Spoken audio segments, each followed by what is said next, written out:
Pernahkah kalian bertanya, mengapa dua benda kecil bisa saling tolak-menolak atau tarik-menarik padahal tidak saling menyentuh? Atau bagaimana mungkin energi bisa tersimpan dalam benda selama berjam-jam hanya karena adanya perbedaan muatan listrik? Di bab ini, kita akan masuk ke dunia listrik statis, konsep dasar yang menjadi fondasi bagi banyak teknologi modern, mulai dari layar sentuh, mesin fotokopi, hingga penyimpanan energi dalam kapasitor. Kita akan mempelajari bagaimana gaya kolom bekerja pada muatan-muatan listrik, memahami medan listrik dan arah gayanya, serta menelusuri bagaimana energi dan potensial listrik terbentuk dalam sistem muatan.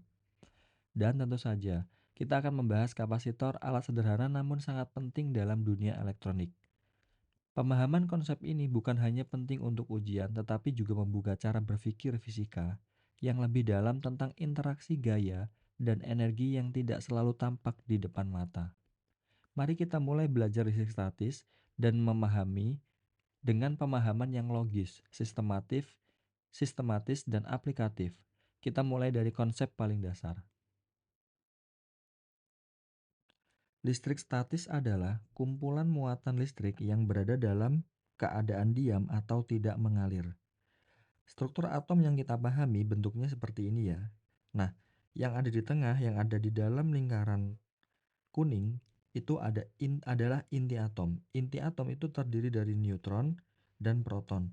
Neutron itu tidak bermuatan atau netral, sedangkan proton itu bermuatan positif. Sedangkan yang seperti lingkaran elips yang mengelilingi inti itu kita anggap adalah orbit atau kulit. Nah, di dalam kulit itu ada namanya elektron. Nah, elektron ini muatannya negatif. Oke, jadi kita kan tadi membahas tentang muatan terus kan? Ya, muatan listrik itu apa?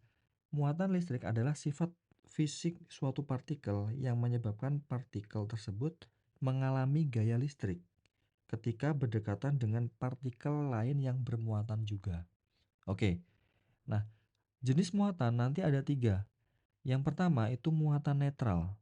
Nah, kalau netral artinya jumlah proton dan neutronnya itu sama. Kalau protonnya 3, proton dan elektron.